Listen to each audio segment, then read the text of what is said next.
In the morning when you're going to class, there's a level of excitement, and I would say nervousness. I have to go through my whole pre-teaching ritual.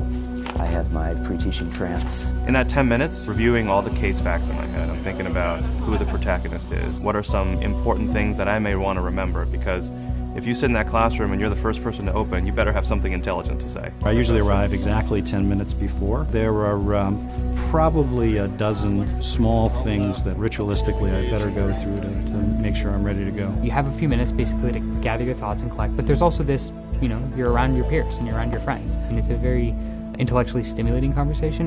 People are arguing about the numbers that they get on a case. And I think there's a level of enjoyment that you get from having a new problem to solve.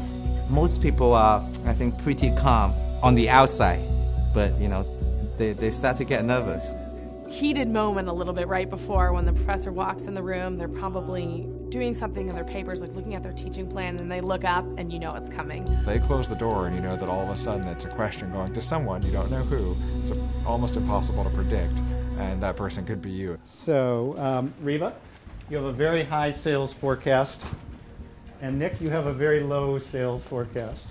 So I'm going to ask each of you to give us the logic behind the forecast you've got 4 years out. Most folks think of university as a professor professing, and it's not uncommon for a professor to lecture and do at least 80% of the talking. With the case method discussion, we reverse that formula. So I think that's probably where the two differences are lying. We put the student in the seat of that manager who's confronting a problem. It really mirrors what managers do in real life. You've got enduring business problems, you've got compelling individuals, and you've got powerful environments for change. And I think all those make exciting learning. It's fun, right? I mean, there's a lot of the active engagement. It's hard in a lot of ways as well, though. Nothing is spoon-fed to you. You've got to come ready to play every day. I have been amazed teaching here 17 years at the consistent level of high preparation. I think there's definitely peer pressure to prepare for your cases. We're all depending on each other to come prepared, to come with good comments, prepare to share our own experiences. The more you prepare for a case, the more I think everybody else gets out of it. It's not like math class where you can go through and you can derive a proof and say, okay, I did it, I got my proof, I'm done. Here it's like you read the case and you can't crack these things. There's not a right answer. So you read through and you decide, you make your decision, and then you have a conversation with someone in the hallway and you've completely reversed your decision because they brought up a really great point. You want to know whether you're voting for A or whether you're voting for B, because you need to have a stand, because in the real world you need to have a stand too, and you need to have an opinion. And you can be open-minded, but you still need an opinion. You read the case facts, but they stay with you. So you might be doing other stuff, you might be playing intramurals, you might be having dinner with your friends, but you think about it. Knowing what details are important, what details aren't important, I think you learn that over time. HBS is a lot of work. I would be lying if I said I didn't do homework for many hours a night. And if folks don't want to put in the effort to read the cases, prepare the cases, and come and discuss them, then this isn't a place for them. This is two-sided. This is the poll data you're going to get on the side that has the grid. Faculty prepare far more for a case discussion than any individual student. I find it takes me 5-10 times as much time as it typically takes a student. And the question is, tell me your forecast and why. And you'll know what you'll have seen from the poll. So you want to pick a high and a low. I start with a high. There's different components of preparing to teach. One is preparing the content, and the other is preparing the process that you're going to use to teach. Getting ready for a discussion that you don't know how it will turn out requires anticipating all kinds of possible moves or responses or twists and turns in the journey of an 80-minute session. You get a lot of mileage from getting students to try to understand why the difference in the forecast. Which assumptions are you looking at about the size of the market, the 100? So in our teaching group, in the Entrepreneurial Manager, we have a business historian, a serial entrepreneur, a venture capitalist, 2 academic sociologists, and everybody brings something a little different to the material. And when you bring that together, you create a rich stew, and it lets you see things in different ways. So you have to choose. Yeah. And this is what this is. This is the Entrepreneurial Manager, you're the manager, so choose. I expect students to give their heart and soul to the case. Most important importantly, I expect the students to put themselves in the shoes of the protagonist of the case and ask themselves seriously, what would I do? What would they do if they really had that situation in their lives? We teach people in many ways the courage to act under uncertainty. The facts in a case are always limited. The amount of information you have at hand is by design quite compressed. You're working under great time pressure. We're asking people to learn how to take a stand.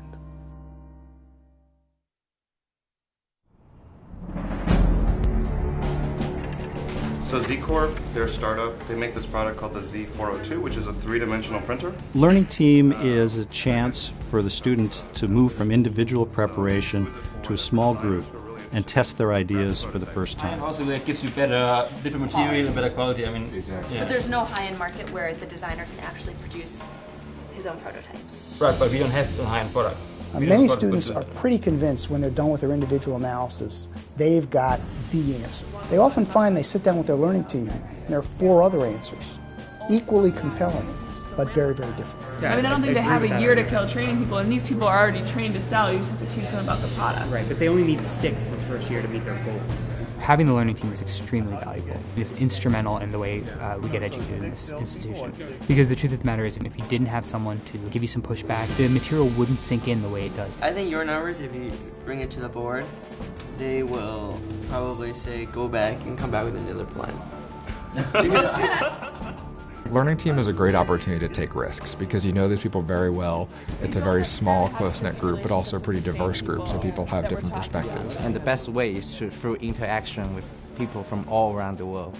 The very focused learning about different cultures and different traditions actually comes in. In reality, you could start off like building a sales force and then like using one of these channels because there's no risk anyways. You often get a better sense as to, okay, what's the key thing we're really going to debate in class and what are our different perspectives on it, so you can start to get that thought process going and really warm up before walking in for the opening call. I think Z Corp is one of those very classic HBS cases where the protagonist is here in the room. I have Tom Clay here. Thank you very much for joining us. You're coming in with a problem that they have faced in the past, and everyone comes in with a stance. Okay, Riva, what was your number? What's the 2001 forecast? It's a bit aggressive, about 115. 115. 15, yeah. It's aggressive. It's not the record. That's pretty high. We're creating the market. We're also tapping into people who are using technologies that already exist. It's nerve-wracking, but at the same time, once you start describing what your rationale was, you become a lot more comfortable. Nick, what's your number? 6 million. With the same set of facts, students had to come to their own conclusion about the sales opportunity for Z Corp, and the range was very wide. And that's not unique to the Z Corp case. That happens almost on a daily basis. There's a pretty big difference of opinion working from the same set of facts. So we could keep going trying to figure out how you got to these various numbers, but actually encourage us to think about why there's a difference. The reason we have such a big range in the forecast is because either we're thinking about this as, this is the pie of people who may buy That's this what product. HBS is about. It's not about trying to prove that you're right every single time. It's by exposing you to different perspectives, other ways of looking at businesses. It's my job to create an environment for the students where it's safe to take some risks, to offer some new ways of thinking about something, where it feels safe to have those ideas challenged. Where does that push you in terms of your channel choice? Nobody really playing in a very big market, and you want to go with the CAD guys who sort of cover this entire space, know who the buyers are, know where the decision making is. I think the direct gives you that control to be able to educate and really build those relationships and help, basically create a market for this product. So I think the direct method works well because the salesperson will know the company very well. They'll know what they need. In marketing, we learn you should always focus on what you're good at, your core competencies. And for me, that is the ability to make a superior product, because if you can think of yourself, position yourself to be sell to Xerox one day, but unless you have something that is truly extraordinary, you're not going to be able to do that. So we're engineers. Keep doing what we're good at doing and let other people do the sales and marketing. Exactly. We've got no proven ability to do that. We're resource constrained. Paul? I would completely disagree. I think this is the exact opportunity that they have to move forward, build into sales. They seem to have a lot of customer demand. I think that based on the projections, it's not that aggressive to assume that they can hit that 23 break even. What makes you so positive that you're going to hit that, and what if you don't? It is a fixed cost. Yeah, I actually use the same data for exactly the opposite conclusion, which is that you have one salesperson and you have 17 engineers, and you sold in 4 months 10 units. One guy sold 10 units in 4 months. And people really want to debate. They don't just want to say their statement and get out, but you find that people are going back and forth about different points of view and really challenging each other to further defend their points. I've never seen anything quite like our classroom. I've never seen anything with as much dynamism in it. I've never seen anything turn on a dime as fast as a case method classroom discussion can turn on a dime.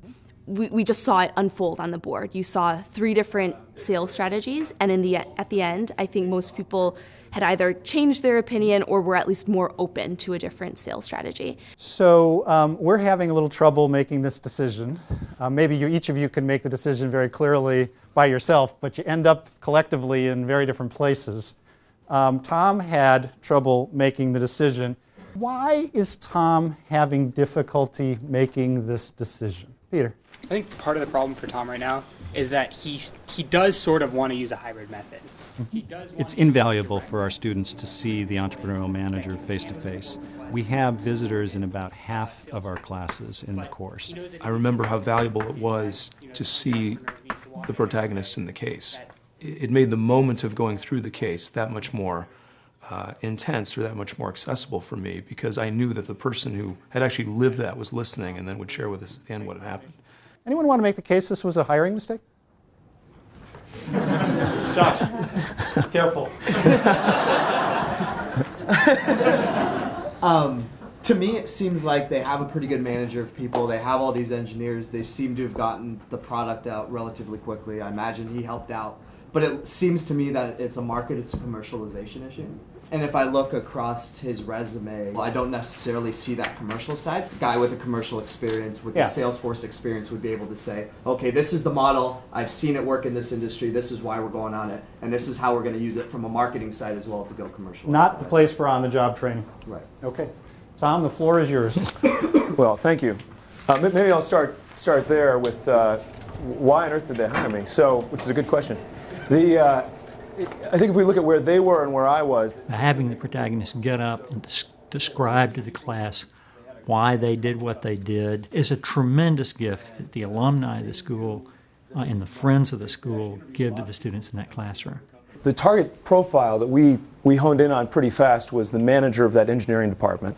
That guy had bought $6,000 CAD seats one at a time, but collectively that was a $100,000 buy. When they're in front of you and they're telling you this was the toughest decision I ever made in my life, or I almost broke up with my wife because of this decision, that's an opportunity where you get to really see, wow, like these guys are dealing with some major problems, stuff that I might have never thought about, and stuff that I certainly didn't think about last night reading the case by myself.